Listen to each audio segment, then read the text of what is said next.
Assalamualaikum warahmatullahi wabarakatuh.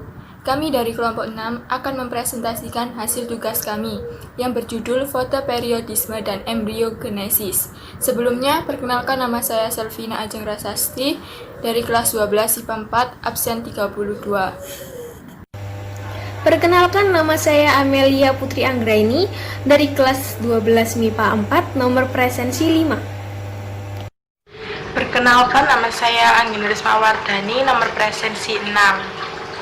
Perkenalkan, nama saya Muhammad Rafi Mirza, nomor presensi 21. Nama saya Risang Ta'ajudin Sudojatmiko, presensi 30, kelas 12 MIPA 4. Perkenalkan, nama saya Sinta Bella Dwi Ayunda, nomor presensi 33. Di sini saya akan menjelaskan tentang fotoperiodisme. Pengertian dari fotoperiodisme adalah respon tumbuhan terhadap lamanya penyinaran atau panjang pendeknya hari yang dapat merangsang pembungaan.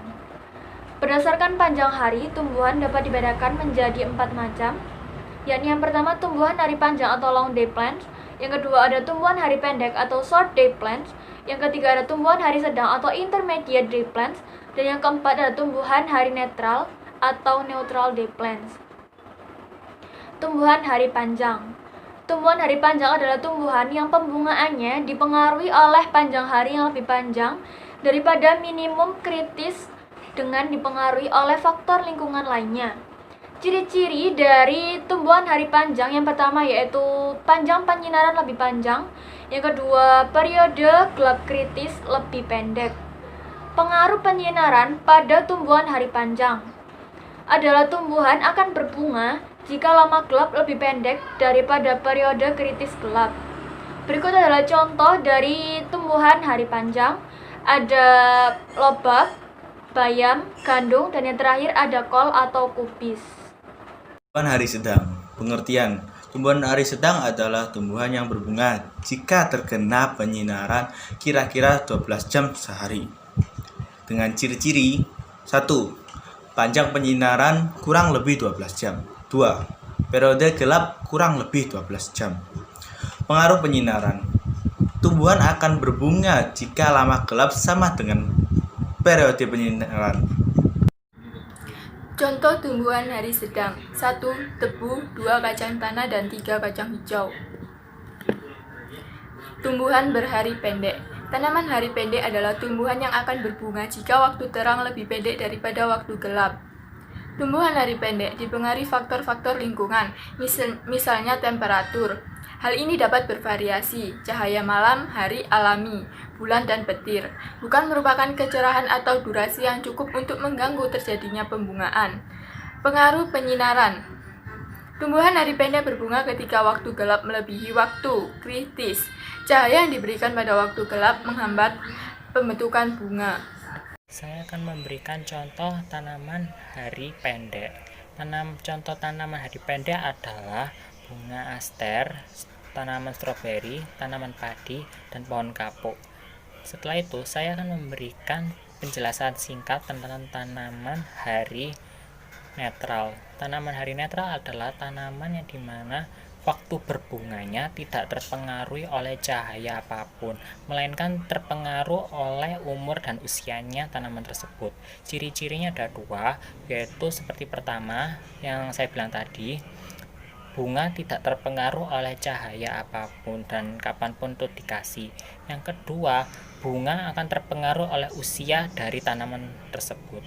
Jadi apa hubungannya dengan penyinaran? Jadi hubungan dalam penyinaran adalah pada tanaman waktu berbunganya itu tidak terpengaruh oleh cahaya atau penyinaran apapun.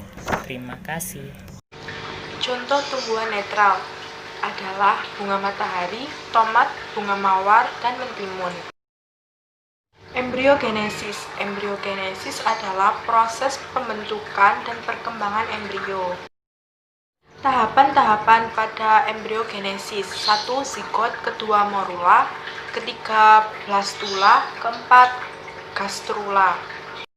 Zigot adalah hasil pertemuan antara sel sperma dengan sel telur yang merupakan perkembangan sebelum embrio. Setelah sel sperma masuk ke dalam sel telur, di dalam sel telur kepala sel sperma membuka diri, kemudian melebur menjadi zigot.